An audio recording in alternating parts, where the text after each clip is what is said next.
Riyadh में या Saudi में अल्लाह ना करे आपका एक्सीडेंट हो जाए तो फिर आपको क्या करना चाहिए। तो आज आपका भाई इस बारे में आपको बताएगा। जो तो पुराने बंदे हैं उनको तो सब कुछ पता है, और जो नए बंदे ये वीडियो स्पेशली उनके लिए, या जिनका कभी एक्सीडेंट नहीं हुआ तो ये वीडियो उनके लिए है। अस्सलाम वालेकुम guys, this is Zain with उम्मीद आप सब लोग खैरियत से होंगे। तो सऊदीया में अल्लाह ना करे आपका एक्सीडेंट हो जाए तो भाई आपने क्या करना है। आपने सिंपली जहाँ भी आपका एक्सीडेंट हो, अगर तो दो गाड़ियों का आपस में एक्सीडेंट हो तो गाड़ियाँ जैसी खड़ी होंगी तो आपको पता होना चाहिए कि आपने नजम को कॉल करनी है। ठीक है, कॉल करनी है या व्हाट्सएप पे उसका नंबर है या उसकी एप्लीकेशन, ये तीन प्रोसेस हैं। ठीक है, और बेहतरीन ऑप्शन वही होता है कि एप्लीकेशन वाला। आपके पास भी एप्लीकेशन होनी चाहिए, जिस बंदे के साथ आपका एक्सीडेंट हुआ है उसके पास भी एप्लीकेशन होनी चाहिए। लो जी, फिर आपने क्या करना है। सबसे पहले तो अगर आपकी लोकेशन सेफ है तो आपने गाड़ियाँ इसलिए मूव नहीं करनी क्योंकि आपने पिक्चर्स लेनी है। अगर कोई पीछे अल्लाह ना करे कोई ज़्यादा ट्रैफिक नहीं है, कोई हैवी ट्रैफिक नहीं है तो फिर इतना कोई मसला नहीं है। हाँ, अगर ज़्यादा हैवी ट्रैफिक है तो फिर आप गाड़ियाँ मूव कर लें और उसी डायरेक्शन में मूव करें कि जिसने पीछे से मारी ये ना हो पीछे वाला आगे चला जाए, आगे वाला पीछे आ जाए। तो भाई सेफ़ लोकेशन पर आपने जाना है, और अल्लाह ना करे कोई आपको इंजरी आती है, कोई ज़्यादा इंजरी आती है तो आपने एम्बुलेंस को कॉल कर लेनी है।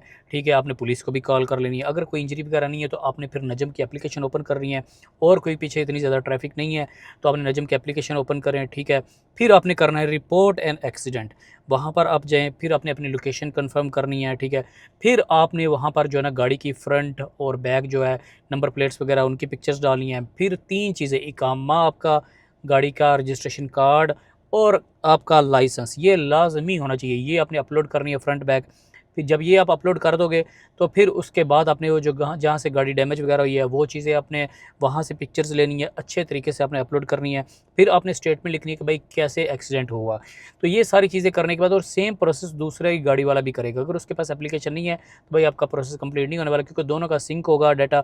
तो फिर ही नजम के पास आपकी जो है ना सारा लोकेशन जाएगी और सारा डेटा चला जाएगा, जिसके अंदर आपके ये पिक्चर्स वगैरह जाएंगी, आपकी लोकेशंस जाएंगी, सारे एंगल्स जाएंगे। उसके पास सॉफ्टवेयर होता है, जो भी इनकी एप्लीकेशन है, जो भी इनका प्रोसेस है। ठीक है, तो वो पहली बात है कि अगर तो वो दूर हुआ तो वो रिमोटली भी कर देगा, अगर वो दूर नहीं है तो वो आपके पास भी आ जाएगा। मोस्टली वो आपके पास ही आते हैं। तो आपने वहाँ से घबराना नहीं है, परेशान नहीं होना, गाड़ियाँ उधर खड़ी रहने दें। अगर आप पीछे से कोई ज़्यादा मसला नहीं है, कोई ज़्यादा हैवी ट्रैफिक नहीं आ रही, तो वो आएगा, वो सारा फिर खुद भी जायज़ा लेगा। वो खुद अपने जो उसका सॉफ्टवेयर है या एप्लीकेशन है जो भी है उसमें भी पिक्चर्स लेगा। उसमें जो भी वो पिक्चर्स ले, फिर आप लोगों से वर्बली भी पूछेगा कि भाई क्या हुआ। आप लोग अगर एक्सप्लेन कर सकते हो और भी बताएं, नहीं एक्सप्लेन कर सकते तो इंग्लिश में लिख कर दे दें, उसको खुद ही आइडिया हो जाएगा भाई किसने मारा है, किसका नुकसान है। तो वो जब ये सारा प्रोसेस कर लेगा तो फिर उसने वो आपको रिपोर्ट देगा। उसके जो भी सॉफ्टवेयर है उसमें वो पिक्चर्स वगैरह रन होगी, एंगल्स रन होंगे। फिर उसके बेस पर आपको रिपोर्ट मिलेगी। क्या पता आपकी गलती 100% हो, क्या पता आपकी गलती 0% हो। अगर आपने पीछे से मारी है तो बेटा आपकी गलती 100% है। अगर अल्लाह ना अगर आपने पीछे से नहीं मारी तो फिर आपकी बचत हो जाती है। तो मेरी तो वैसे अभी तक 0% ही गलती रही है, लेकिन फिर उसके बाद भाई आपको गाड़ी रिपेयर के लिए देनी पड़ती है। तो गाड़ी जब भी आपको रिपेयर के लिए देनी पड़ती है वो एक अलग प्रोसेस है। ठीक है, तो फिर आपने क्या करना है कि नजम साहब को कहना है कि सर कोई एप्लीकेशन वगैरह, वो आपको बोलेगा कि यार आपको एक मैसेज आएगा। ठीक है, ये ना को बगैर इनकम्प्लीट करके चला जाए, ऐसा नहीं होगा। वो आपको मैसेज आएगा फिर ही हो जाता है। ठीक है, जब आपको मैसेज आए आपने वो मैसेज पर क्लिक करना है, आपने वो रिपोर्ट डाउनलोड कर रहे हैं, उसके अंदर सब कुछ लिखा होता है 100% है कि ये आपकी 0% है। तो ये सारी चीज़ें आपको पता होनी चाहिए। तो जो मेन चीज़ है मैं फिर आपको दोबारा रिपीट करता हूँ कि नजम की एप्लीकेशन आपके पास होनी चाहिए, आपका इकामा होना चाहिए, आपका ड्राइविंग लाइसेंस होना चाहिए, फिर आपका गाड़ी का रजिस्ट्रेशन कार्ड होना चाहिए, आपकी वैलिड इंश्योरेंस होनी चाहिए। फिर ही आपका काम चलेगा। सेम प्रोसेस अगले बंदे का भी होना चाहिए, और उसके पास भी एप्लीकेशन होनी चाहिए और आपके पास भी एप्लीकेशन होनी चाहिए। फिर ही आप रिपोर्ट कर सकोगे, अदरवाइज़ आप रिपोर्ट नहीं कर सकोगे, आपके लिए बड़ा मसला बनेगा। तो ये लाजमी चीज़ है, नजम की एप्लीकेशन, इकामा, ड्राइविंग लाइसेंस, इंश्योरेंस, गाड़ी का रजिस्ट्रेशन कार्ड।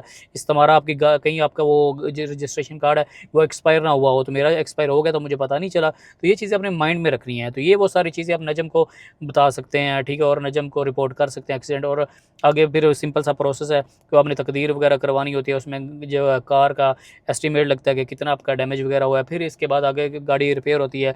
तो इस पर मैं अगली एक और नेक्स्ट वीडियो बनाऊंगा। तो आज के लिए मैंने सिर्फ इतना ही बताना था कि आपने रिपोर्ट एंड एक्सीडेंट कैसे करना है। तो कहीं भी आपका एक्सीडेंट हो जाए तो परेशान नहीं होना, घबराना नहीं है, गाड़ी फिलहाल उधर खड़ी रहने दें। अगर कोई हैवी ट्रैफिक है तो गाड़ी आप साइड पर कर लें, क्योंकि अल्लाह ना करे आपको कोई ज़्यादा नुकसान हो जाए। तो ठीक हो गई आज के लिए, बस शॉर्ट सी वीडियो यही है। इंशाल्लाह मैं अगली वीडियो बनाऊंगा, उसके अंदर मैं पूरी डिटेल आपको बनाऊंगा कि आपने तकदीर कैसे करवानी है, फिर आपने कार जो है इंश्योरेंस क्लेम कैसे करनी है। तो अगली वीडियो में अब तक के लिए इतना ही, मुझे इजाज़त दीजिए और अपना ख्याल रखिए। फिर मिलेगा। अल्लाह हाफिज़ गाइस।